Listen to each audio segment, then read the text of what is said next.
The opinions and views expressed in the following program are those of the speakers and the host, and do not necessarily reflect those of Yoakley Scott Corporation and your sports network. Yeah, I've been closer to Jesus before, so can you help me out? Oh, can you help me out? Am I on my own? Am I on my own? Or can you help me out? Am I on my own? Am I on my own? Or can you help me out? Can you help me out? I've been scared to look in my soul.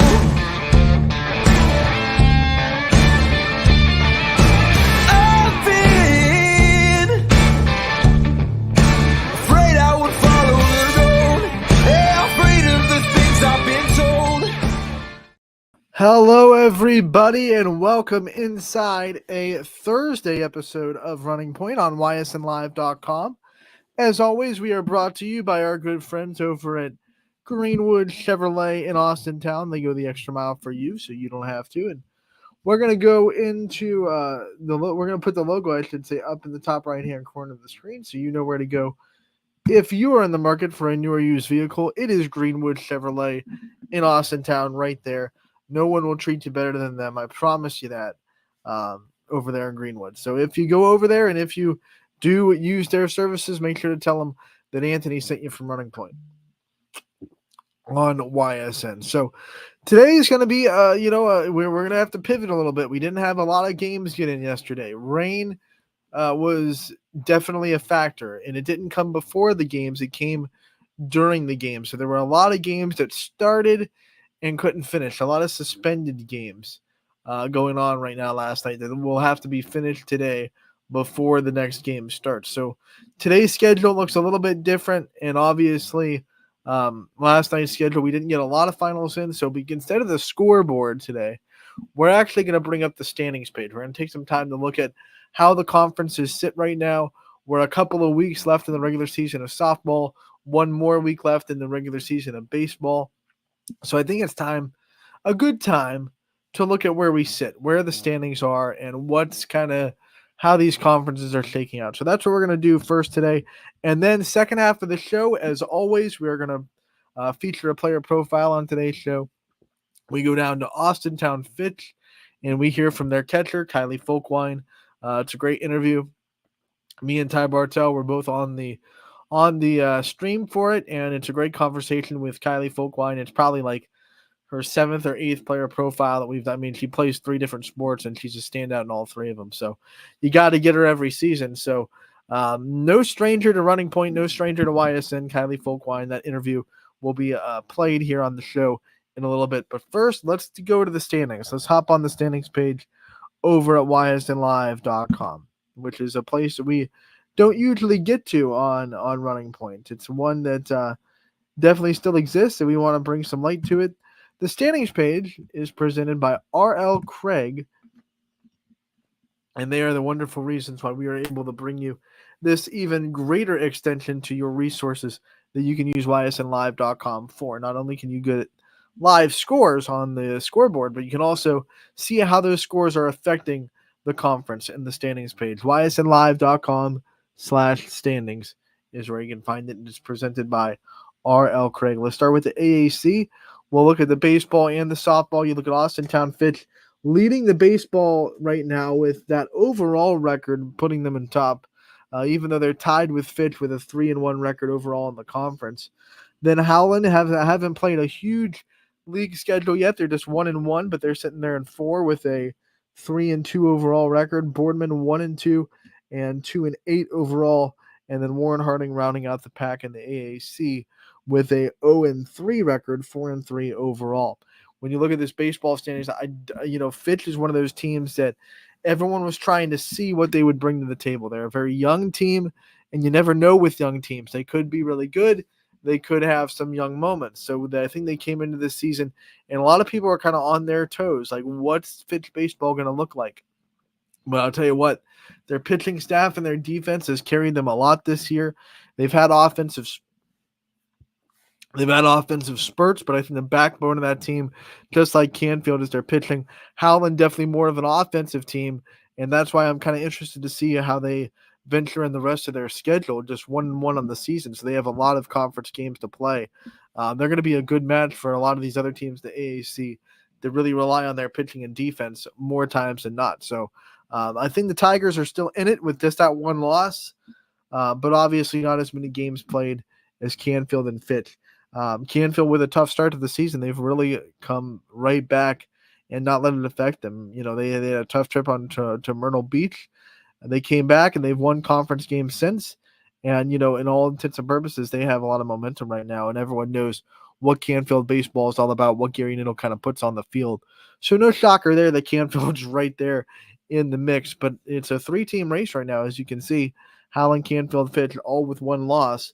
And it's going to come down to, one, the finish, but also I think when Howland finishes a couple of those games, how they fare in them and how they catch up to the rest of the league when they play these conference games that they've missed out on so far. Let's go over to the softball side of things. And it's really no shocker that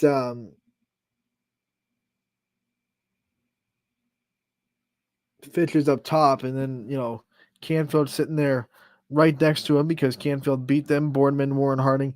It's really a cluster right now in the softball side of things in the AAC. So let's go and move from the AAC on to the Buckeye 8, which is next.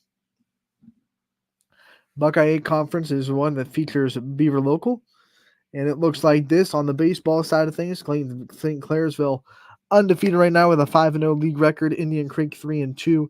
Beaver Local 1-4. Harrison Central 1-4. Overall records, St. Clairsville is still undefeated 8-0. Indian Creek has a 6-2 overall record. Beaver Local 3-4, and Harrison Central sits at 1-4. On the softball side of things, Indian Creek in the top with the top record. Beaver Local sitting at second.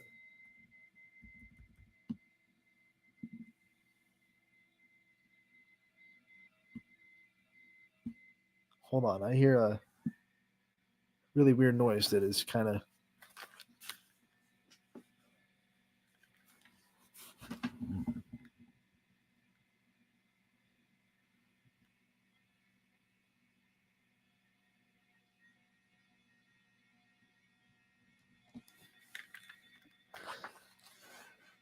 You know what? I am actually gonna not trying to alarm everyone. It's just weird noise outside. I'm gonna go see it. I'm gonna actually roll Kylie Folkwine's interview, and we'll just go from there. What's up, everybody? YSN in with another edition of Player Profile, this time with the Falcon catcher, Kylie Folkwine, joining us today. Kylie, how are we doing? Good. How are you? Not too bad. I guess first and foremost, what are you doing to try to stay warm and try to just keep yourself ready for games with all these cancellations and dealing with Mother Nature up here? We just had lifting today, and then I'm going to go hit later, so just trying to stay in the groove so I could keep playing. Kylie, one of the things I want to talk to you about in this season, obviously the first year as the Fitch catcher, you've been catching for a while. You're not new to the position, but new to the position here at Fitch. What's it been like to kind of build in that role here with this varsity team and not just work with Sid, but also lead the infield and try to be like the vocal leader that a catcher has to be on this team? I'm very close with all my teammates, so I feel like they trust me enough to be the catcher and try to stand up for everybody and be a leader on the field. And that's really all it is, because everybody has their own position, own role, and we all just flow together, and none of us really need to be a leader above one another when we all just do whatever we need to. I know the talent that you're surrounded with, both on your travel team and your high school team, is extraordinarily deep. You talk about that, though, and talk about catching Sydney Watts, too. Has there ever been another pitcher similar to Sid that you've caught, too, or is this a new experience for you that you've had to get used to? My pitcher on my Dukes team, her name's Zoe Lord. She's very equivalent to Sydney, except her pitches go down and Sydney's go up. So that's like really the only difference. They both throw hard. They're both pretty good. So they're both the same. So all you had to do is get used to that rise ball coming up Yeah. at you. When you think about things that you are able to do this year with this Fitch team, obviously winning a state championship last year put a big target on this team's back. What has it been like going through this year, even early on, to see that everyone that you play, they want to beat you? You have that target. You're always going to be the one that everyone's gunning for, and you're never going to be the underdog, in the games this year. What's that been like so far? We can definitely feel that everybody makes them our rivals. Every single game, we have to just step up and raise to our standard, and we just play as hard as we can every single game, knowing that everybody wants to beat us, try step up, and even score against our Sydney. It's even hitting against Sydney. It's a very big accomplishment. So we just try to stay calm and do what we do, and just keep going out there and trying to win games. You're unique because we get to have, I think, an interview with you almost every single season. So I think this is number 3 for the entire school year. Talk about the other sports that you play though, and how they help lead into softball season. I know a lot of coaches advocate for playing other sports and how they can help. What have the other sports kind of helped you with going into your sophomore season of softball? I feel like my endurance is always high from playing running and basketball, and then my arm strength and like being able to keep like my arm keep my arm like intact and like keep the strength in my arm from volleyball. So having like the same motion in those, it just like keeps me ready for softball, and then I'm able to practice. Both my volleyball and basketball coaches are very understanding that softball is the sport that I want to go to college for. So they let me practice, and they know when I have softball, they are very understanding of that I could miss it. And just having that accountability with me just makes everything a lot easier to go to softball. We see a lot of athletes come through high school and they'll be specialized in one sport and they'll play multiple sports. But at some point, whether it be when they're freshmen or they're sophomore, you start to see them, maybe drop one or two and focus on the sport they want to go to college in. But you haven't done that. What is so important to you about staying busy and staying involved in the other sports that you get into? And why do you love being a multiple sport athlete so much? Just being around like all the different teammates, and every time I play a sport I always just am dedicated to that sport at that time, and I feel like if I'm dropping one, it just like I don't know, I feel like I just can't imagine myself not playing one of the sports, like going to a game and watching and not playing in it, like that would make me really upset. So I feel like I'm just gonna keep playing 'cause I love all three of them, and it's really hard to choose that if I were to drop one, which one it would be. Because you play so many sports and you have so many teammates both in high school and outside of high school too with other avenues, do you find yourself being able to work with groups maybe a little bit easier, being able to be more versatile and working with other personalities? Yeah. When you talk about that too, do you feel like that's going to help you attribute to being a leader too, as you're going to start evolving into that come next season?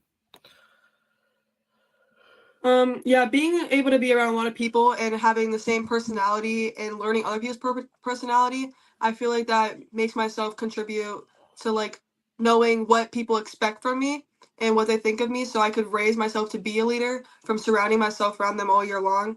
And that's just like a statement I have to fulfill to be a leader on every single team I'm on. We're talking about different teammates you have and what that does for you, but you're also coached by a lot of different people, whether it be volleyball, basketball, travel, softball, obviously Coach Ward as well. What's it been like for you to be, exposed to different coaching styles and different philosophies and be coached by so many different people? Every coach definitely has their own different way of coaching. Some are very like drill forward, some are very big on the mental part. But all the coaches, they always want what's best for you and always to try to keep you healthy. So all the coaches that I've had have always been very understanding of when you have an injury, or they're just always pushing me. Like all the coaches that I've had have been so helpful towards me and always believed in me.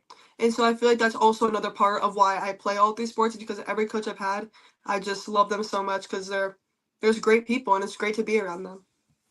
You mentioned the dream of going to college to play softball too. I have a feeling you're going to be a hot commodity once you become eligible for that. What are some things you're looking for at the college level, both coaching wise too, and maybe location wise, that are going to be intriguing to you about playing at the next level?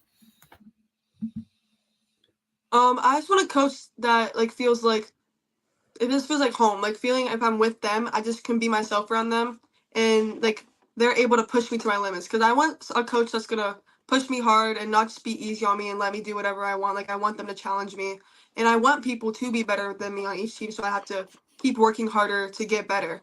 And for like the places so far from all the camps that I went to, my favorite is like definitely I want to go down south. I like the warm weather, and I feel like the competition is a lot like more challenging and yeah, I just like to be warm, so I definitely want to go down south. You know, when you moved over to the big travel team in the Dukes that travels a lot, goes to national camps, national events. What'd that do for you as a softball player to be exposed to such amazing talent and so many teammates that are committing to these big D1 schools? What'd that do for you to be able to expand your horizons a little bit and expose yourself to even more softball talent? Seeing all these amazing players definitely made me realize that I need to work a lot harder because everybody, most of them play one sport, and me playing two other sports, I definitely need to push myself a lot more to get to the same level as them. So if I were just to dedicate myself and seeing their talent and their work ethic, I just need to keep grinding and keep trying to fulfill my dreams of playing and just being them and knowing them. They're every single softball girl is the same. They all just want to play college softball, especially at like that level. And it's just like kind of funny to be around them because we all just like have like the same thing of just playing softball with each other and just loving it. I want to talk about your high school experience as well. I mean, you went from volleyball and basketball where you were kind of one of the hunters, right? You're hunting for conference championships too. You guys, I mean, good teams in both respects too, but this is a little bit different. This is a nationally ranked team. Does your mentality change from being, I guess, the hunters to the hunted now, the talk of the town, the one that everyone in the area is trying to take down? Does your mentality change from those sports to softball, or does it stay the same? It definitely changed a little bit, but I always try to keep it to the same because I don't want to get like too overconfident or too like not as confident because anything could go wrong. So you just have to keep trying, and even if we aren't winning a game, people are still going to try to like talk about that. So you have to keep the same mentality and just look for like the next play, next game, and you just have to keep it like that for all three sports. Doesn't matter if you won, you lost, just keep it the same. You know, with all the success the softball team has had, obviously you're a big name in the sport. You know, everyone, no matter what game I'm going to, everyone's asking me what the Fitch score is. Everyone wants to know how you guys are doing. Everyone knows who Fitch is. They know what's up. What's it been like to be on a team that is like, you know, is the buzz around town, as Ty said in this last question? Is it weird to have people that like aren't even at your game to be wondering what the score is and be wondering about what you guys are doing? I don't find it weird. I just kind of find it like exciting that like everybody like knows who Fitch is, and I feel like it's just like making our community bigger, and that everybody can hopefully be supporting Fitch if we just. It's nice to know that other people like care about us, and I feel like just like us winning and continuously winning, it's just gonna make more people curious to see what we're doing, and I feel like it will bring more fans to come watch us, and I feel like that's just probably better for our program to get more people to come watch us. I asked Abby the same question, but I want to ask you because it's the same situation for you. You experienced your first loss in a softball uniform the other day, and it was actually your good friend, one of your good friends too, that delivered a big time hit. When you talk about experiencing that, do you find value in that first loss in softball too? I mean, you guys bounced back right away. Was there value in that too? And what were the talks like with Leah after the game? Actually, my mom and her parents and her went to dinner, and I did not go with them because I didn't really want to. But I love Leah. That was a great hit for her. I'm really happy that she deserves that. She needed that confidence boost, and I'm very proud of her for that.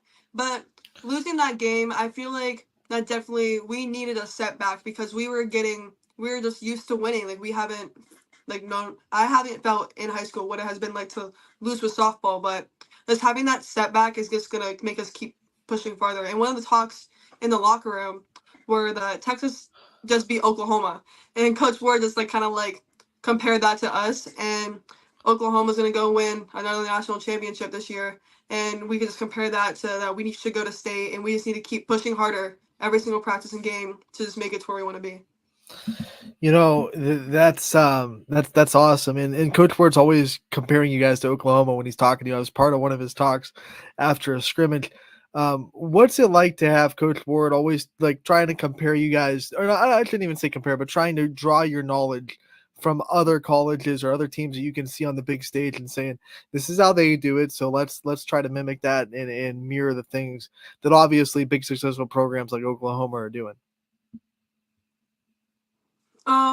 He always tries to encounter other colleges, and he tries to encourage us to watch games because you can learn a lot from just watching college softball, like watching their base runners, watching how the catchers move when the pitch is coming, watching their swings and how they attack, and just like even their mentality at the plate. Like watching college softball, they're very aggressive, and just like he wants us just to understand the game of softball better.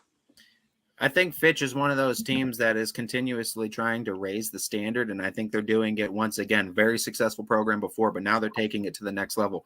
But it can't be just that coaches telling you. Coaches can only say so much. It's the players that set that standard. How are you yourself, as just a sophomore, trying to set that standard with Fitch too and continuously do it going into your upperclassmen years?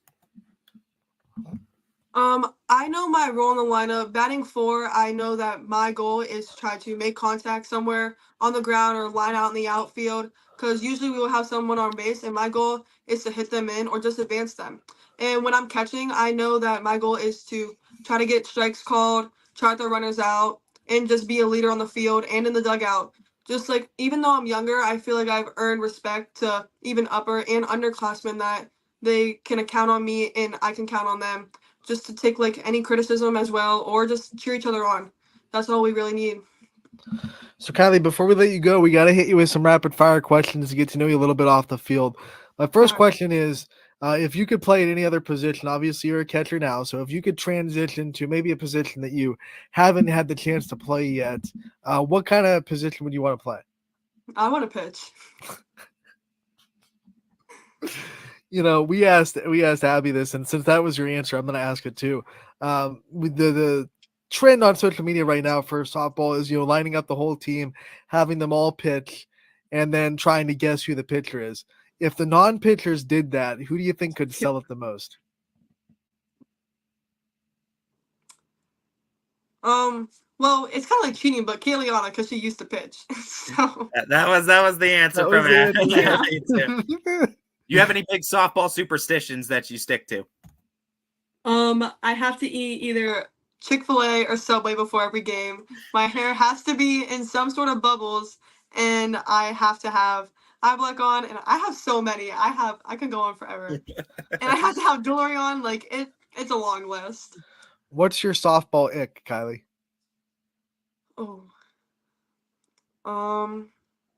Either like plastic like face masks, or when like the uniform just doesn't like look right. Like you have to look right. If it doesn't look right, I don't like no. No, it's not looking right. When obviously you have to bounce back from failure really quick. When you don't get the hit, or you have an at bat that's not exactly the way you wanted it to go. How long do you give yourself to shake it off? Because every player is a little bit different. They give themselves maybe the walk to the dugout, maybe their next at bat. How long do you take to kind of feel that emotion of, dang, I really wanted to hit there, and then move on to the next thing you have to do?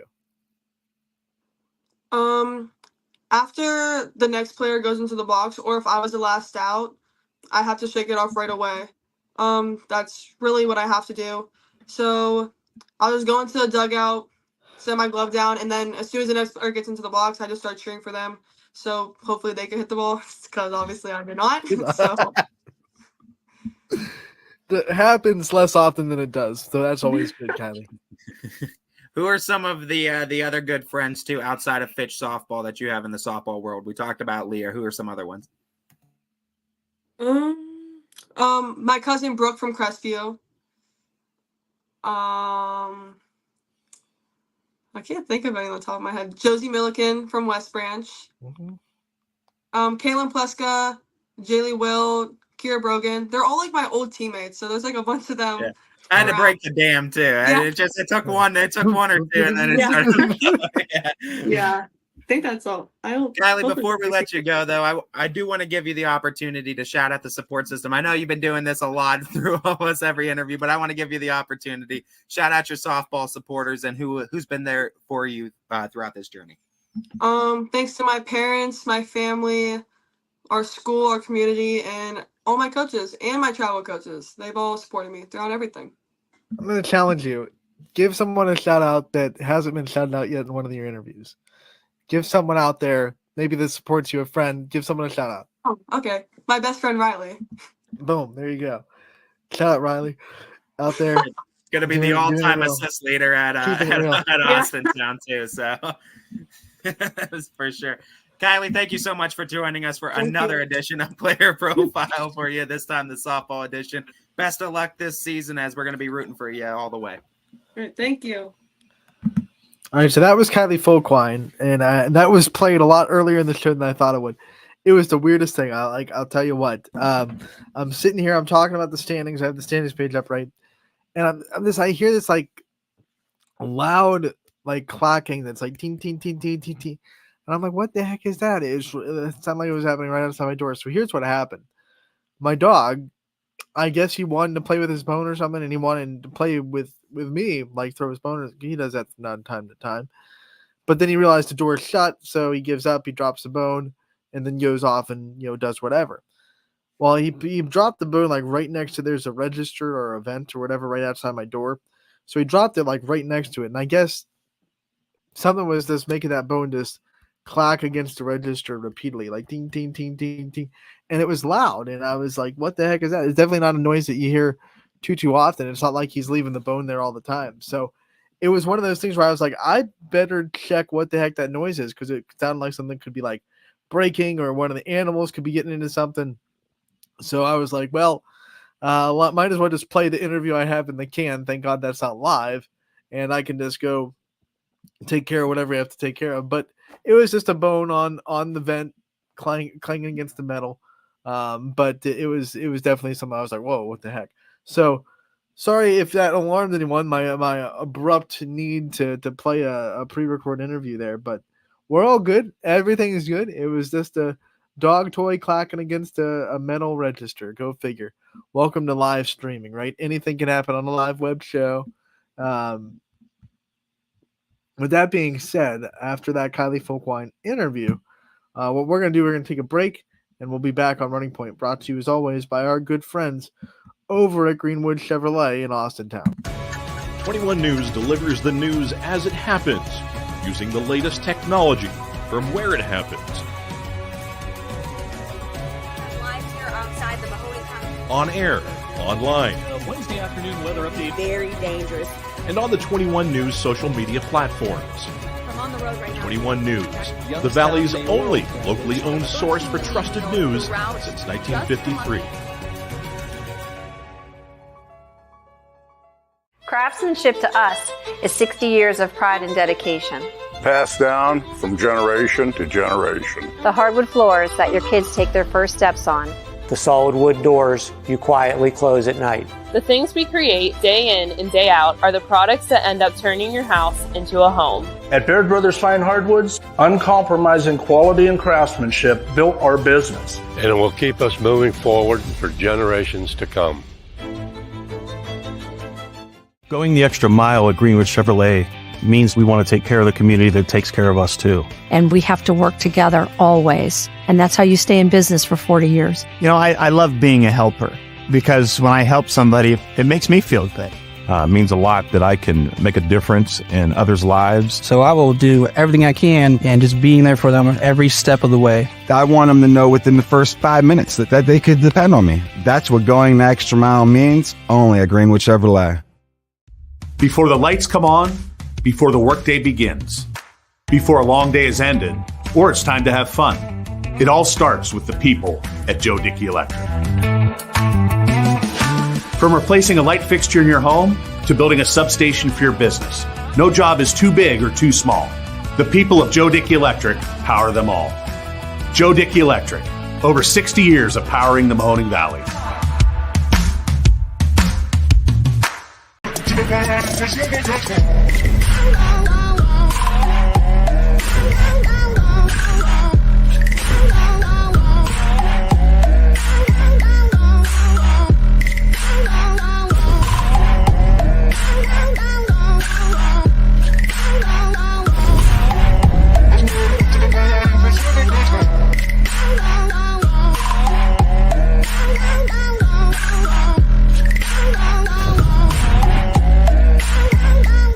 Now you can see every school, to the smallest school, to the intermediate schools, to the schools in the outlying areas. It gives you coverage that you could just never get to before. It's something that's great to experience, and it's opened up a whole new wave of sports viewership. The possibilities are endless here at YSN. Push the envelope every day. Try something new. If it works, great. If it doesn't, well, let's try another angle, and we just keep moving forward. My name is Mike Ackelson, and my sports network is your sports network. What can you do on over 5,000 acres? At Mill Creek Metro Parks, you can discover unique habitats and wildlife, create memorable family moments, experience history, heritage, and park programs, explore scenic landscapes, take time to relax and be well, connect with nature and each other. Come see what's new at Mill Creek Metro Parks. Plan your trip now at millcreekmetroparks.org. Going the extra mile in Greenwood Chevrolet means taking care of our local customers. And it's just a great feeling to put them in a vehicle and get them all excited about a new vehicle. At the end of the day, our goal is to be someone our customers can count on. And every day I'll go the extra mile for the community so they can trust us. To do anything that would convenience the customer or make them feel more at home. Realizing, number one, that we're here for them and that we're not going to go away. That's what going the extra mile means, only at Greenwood Chevrolet. All right, welcome back to Running Point on ysnlive.com, brought to you as always by our good friends over at Greenwood Chevrolet in Austintown. Just heard from them a couple of times in that commercial break. They go the extra mile for you. They do a lot of hard work. We thank them for their constant sponsorship and support of this show for sure. Couldn't do it without them. Couldn't do it without your viewership either, so we thank you for that. Well, at the time, I want to remind you that if you want to see that interview with Kylie Folkwine that we played a few minutes ago in its entirety, if you missed a part of it or anything, you can go check it out on our website or on our YouTube page, YSN Live's YouTube. If you're over there and if you aren't subscribed yet and you feel like kind enough to subscribe, please hit that subscribe button on the YouTube page. It helps us with the algorithm of YouTube. YouTube's algorithm definitely favors those channels with a lot of subscribers. They also favor videos that get a lot of likes. So hit the like button, hit the subscribe button, and then turn on notifications as well so you don't miss any of the video content that we put up on our YouTube page. We are updating that YouTube with video content almost daily, whether it be post-game interviews, player profiles, coaches' corners, game highlights, etc., etc. They all go up on our YouTube page. So you don't want to miss a minute of it. And if you hit that notification bell, you won't. It's that simple. Hey, while we're here, since we don't have recaps to go, did y'all see the Caitlin Clark first press conference and how much it turned cringy and creepy? And oh my gosh, I can't believe this reporter said this. It was very strange, and it got very strange very quick. So if you didn't see it, Caitlin Clark's doing her interview. Sorry, I got a little bit of a tickle there, but then all of a sudden a reporter gives her one of these because that's what she does to the crowd all the time. That's kind of her signature celebration, whatever.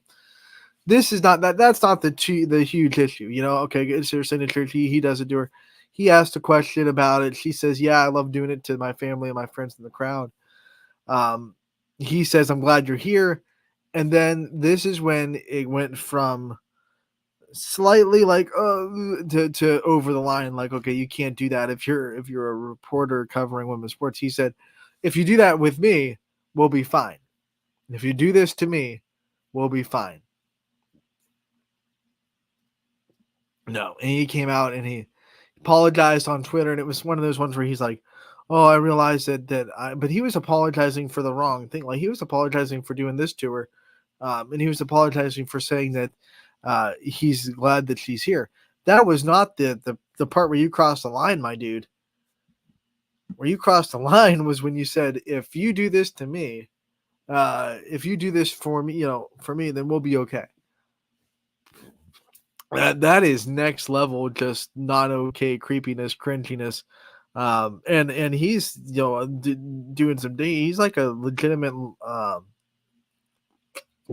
reporter that covers a lot. So I don't know if it was like his first time covering women's basketball, because now it's getting a whole lot of hoopla in Indiana, and they just kind of put him in there because it was a big event, or if he's always acted this way towards the people that he interviews, and it was the first time that he got an interview with a woman. I don't know, but it was just like, what part of, like, where does your brain think that what I'm about to say is okay? It boggles my mind. It's like, when you would even, like, if a woman said that to a guy guys being interviewed, that'd be kind of weird too. It's one of those things that you just don't even. I feel like even if the guy said that to a guy, like, if you do that for me, that will be okay. It's almost like, one, why would a player ever need to be okay with one little reporter? But two, it's just like, you scratch my back, I scratch yours. You do this for me. It would be weird even if you said it to a dude, I feel like. But it's even like, it gets heightened when you're saying it to Caitlin Clark and a female basketball player. It was this. Oh, it was a class 101, how not to recover women's sports. And maybe it needed to happen because there's going to be a lot of people out there. And I talked about this last week. And I know I was saying give people grace. And that was just, remember I said, just when they were talking about the X's and O's of women's basketball, right? Analyzing the game. Give them grace. Don't give this guy grace. He made a mistake. He needs to be put on blast for it.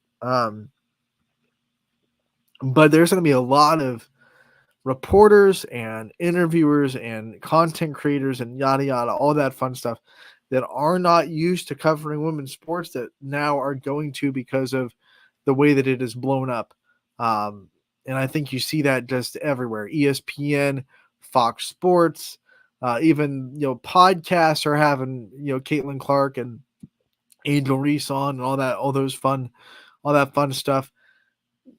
I think there has to be a massive learning curve on a lot of these reporters, how to cover women's sports. It's a little bit different. There's things you can't say, things you can't do, can't be cringy like this reporter. And I think maybe it had to happen right off the jump. Like, shocker, it happened in the very first press conference that Caitlin Clark has as a member of the Indiana Fever. But maybe there need to be like a blinding realization, or right in your face, like, this is what not to do. So anyone that would have done that is never going to do that now, because this guy is getting like absolutely torn apart on Twitter right now, which I don't think is right. I'm a human. Like, he made a mistake. He needs to be reprimanded. I wouldn't go and say some of the things that I've seen being said on Twitter. I think that's kind of overkill. But whether it's right or wrong, whether you're in that camp or not, I think a lot of reporters are going to see that and be like, I don't want to touch that at all. Hopefully it doesn't scare them away from covering the sport too much, because if you're a professional and you're doing this for a living, like, you have to see that, and instead of being like, I'm scared, I don't want to even touch it, you have to be like, okay, well, I'm just going to take that note, and I'm going to cover it with knowing that in mind. And I feel, and it's sad that it even has to be a note at this point, but it is. We're in that world right now where a lot of people just don't know how to cover women's sports, and there are still a lot of outlets out there, won't name names, that don't cover it the right way at all, and they adhere to their own demographic when they're covering women's sports, and their articles show that, their headlines show that. When I see their headlines pop up on Twitter, and it's like, well, that's That's obviously writing a women's sports headline geared towards a college aged dude, right? And that's all I'm going to say. Like, if you know who I'm talking about, you know who I'm talking about. But I don't want to put any media outlet on blast because, but there's a predominant media outlet that writes a lot of women's sports headlines that are the headline you can tell is aimed towards not the women athletes, not towards fans of the women's sports, but it's aimed towards, your typical 22-year-old dude. This is why you should watch women's sports right here. If you know, you know. I'll just leave it there. We were talking about the standings page. We went through a couple of them, and I'm gonna pull it back up, and get myself off of that train of thought.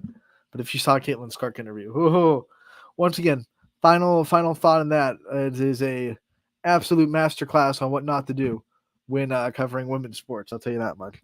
We went over the Buckeye 8. Let's go into what's next. The CVC. Woohoo! I love having these new teams that we have in the CVC, being able to follow this conference for the last year or so.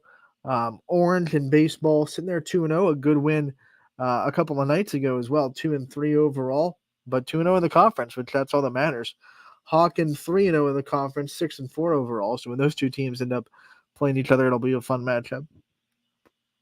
Perry's 2-1, Beechwood 1-1. We have West Geauga 0-3, and Chagrin Falls 0-3. On the softball side of things, Orange just getting started in the conference along with West Geauga, 1-0 there. Beechwood hasn't played a conference game, neither of those other three behind him, and then Hawken 0-2 in the conference. So we go from there to the CVC Lake Division.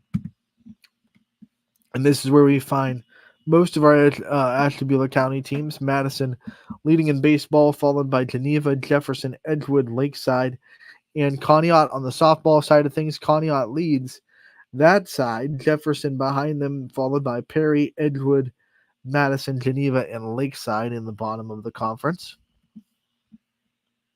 And now we go to the CVC Valley, where we find our friends over in Grand Valley, who are in the bottom of the baseball side of things. Kirtland leads, followed by Berkshire, Cardinal, Wycliffe, Crestwood there. And then the surprising thing in softball, Crestwood, who was a softball powerhouse for a lot of the mid-20 aughts, 2013 through 2019 especially. Crestwood softball was just such a dominant program. And right now they're struggling. 0-2, they haven't gotten a win yet. They're sitting at the bottom of that conference. That is surprising to see that Crestwood is struggling this year in softball. The EBC, West Branch and Alliance doing battle. Obviously, Alliance just got that win last night, Tuesday night over the Warriors. So that one has not been quite updated yet. Salem there, Marlington, Carrollton, and Minerva, but that was a big win for Alliance, as you can see, as it tied up the EBC. At the top, Marlington sits at the top of the other side on softball. You have a bunch of people clustered there with West Branch, Carrollton, and Salem. West Branch just beat Salem on Tuesday. Minerva and Alliance at the bottom of that one. The EOAC, Columbiana United Southern, Lisbon, Wellsville, Latonia, and East Palestine on the baseball side. Columbiana really has been owning that conference for a long time. Same thing on softball. I mean, I know Columbiana is technically down there, but they actually took a long time to get an EOAC game in. This week was the first time they were able to play inside the EOAC. So they're going to be in that discussion, but by the end of the season for sure. United leads it with a 2-0 record. Wellsville also won their first two EOAC games.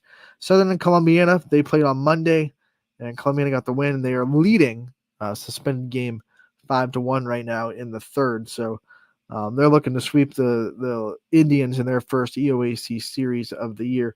Lisbon down there, and then East Palestine and Latonia round out those standings. We go to the MVAC gray tier. Crestview leads on the baseball side. Garfield, LeBray, Brookfield, Newton Falls Camel champion Liberty. And then on the other side, champion who has been the class of the MVAC great here in softball. Of course, they lead Garfield, Liberty, Crestview, LeBray. LeBray just got 2 wins over Liberty, who came into this week undefeated in the conference. So those were big wins for the Vikings. We go to the Scarlet tier. We know we just had a big matchup between Western Reserve and McDonald. Those two split this year in the regular season. Middle Ridge leads the baseball side. Springfield, McDonald, Jackson, Milton, Waterloo, Western Reserve, Lowville, Sebring there. And then Middle Ridge third, Waterloo fourth, Lowville, Sebring, Jackson, Milton, and Springfield in the MVAC Scarlet tier. We move on to the NAC Conference. Maplewood, Pymatuning Valley, Matthews, Fairport, Harding, Badger on baseball side. Maplewood, Pie Valley, Matthews, Badger, and Fairport, Harding in the other side. Pymatuning Valley, obviously, our YSN school, along with Badger, in there with a couple of non-YSN schools. We go to the NAC, which is the Stripes division. St. John leads in the baseball side behind, well, I should say in front of Bristol, Lordstown, Chalker, and Wyndham.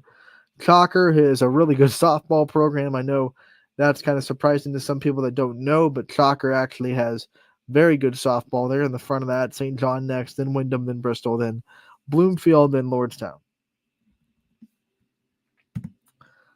Go to the NE8 and South Range with that series over Hubbard. 2 wins there to give Hubbard their first 2 losses. And then Poland also lost this week on the softball side of things to Lakeview. So this is shaking up a little bit where South Range and Lakeview are, on a crash course to knock each other up. And that's going to be the last series of the regular season, actually, South Range and Lakeview. On the baseball side, Poland, South Range, Hubbard, but obviously Hubbard just got those 2 victories over South Range to get them, and that'll actually put them ahead of the Raiders. Struthers, Lakeview, Girard, and Niles there. PTC, Lake Catholic, Warren, JFK, Mogador, Rootstown, Southeast, and Aquinas. And on the softball side, Aquinas down there at the bottom followed by Lake Center, Rootstown, Mogador, JFK, and then Southeast at the top. Steel Valley, Mooney, East, Cheney, Ursuline, and then Ursuline, Mooney, East, Cheney on the softball side. Last but not least, of course, we go to our independents, and here's what the independents records look like. Hoban, obviously, none of these have conference records. Hoban Baseball 8-2, Mohawk 7-1, Louisville 5-3, East Liverpool 6-5, Beaver 4-7, and Heartland Christian 2-5 on the softball side of things. Louisville still undefeated, 2 big wins this week. They're 8-0. Mohawk, Hoban, Beaver, and East Liverpool round out the independents on the softball side of things. So that is the standings on ysnlive.com. That's how they look in baseball and softball. And now, without further ado, let's look at actually, I can just leave that up. We'll go to the scoreboard. And instead of last night's games, we'll look at tonight's games and see what game is going on. The scoreboard presented by Burnett Pools, Spas, and Hot Tubs. And obviously, last night, almost no finals coming in. I know there were a couple that got done. Lakeview got the sweep over Niles in a doubleheader. Fitch got the win over Warren Harding. A couple of games got in last night, but most games got suspended. Let's go into today and see what games are going on. On the baseball side of things, Austintown Fitch travels to Columbiana. Garrettsville Garfield goes to Struthers. Lakeview goes to Boardman. Edgewood to Ashtabula St. John. Jefferson travels to Pymatuning Valley. Orange takes on Willoughby South tonight. We have Middle Ridge hosting Springfield. Cardinal going to Lakeside. Lowville hosting Jackson Milton. Hubbard will be hosting Heartland Christian, Brookfield, and Champion. Then we have Perry and Conneaut, South Range at Girard, and Southeast at Waterloo. On the softball side of things, Fitch travels to Louisville. Champion has to make up a league game, so that game has been switched. Champion going to be playing at Garfield tonight instead of against McDonald. That was just updated a couple of hours ago. United will be going to Crestview. Edgewood goes to Jefferson. Can't get this to scroll. There we go. Fairport Harding goes to Grand Valley. Brookfield goes to Badger. We have Camel going to Mooney. East Palestine, will be traveling to Beaver Local for Game 2 of that series. Geneva at Conneaut. Liberty at Girard isn't happening because Girard has to make up a game at Poland. Hubbard will go to LeBray. Massillon Jackson will be traveling to Boardman. Pymatuning Valley will be hosting Lakeside. Lisbon at Springfield, that's not happening. Springfield has to play Lowville in a matchup. That's what I was saying. Some of these schedules have been changed on the fly to make up league games, of course. Struthers and JFK. Hoban will be hosting Akron, Manchester tonight. And then Lakeview and Ursuline doing some battle as well. So that's what the schedule looks like tonight. ysnlive.com/live is where you can find all the games and the links for those games and those live games, I should say, for free on ysnlive.com. Make sure to check that out. Thank you so much for tuning in to Running Point today. Brought to you, as always, by Greenwood Chevrolet in Austintown. Want to thank Kylie Folkwine for giving us her time and doing that interview. And then we also want to thank you guys for viewing and checking in on the show. We're back tomorrow to close out the week on a Friday episode of Running Point, brought to you by Greenwood Chevrolet in Austintown. So we'll see you tomorrow. Have a great evening.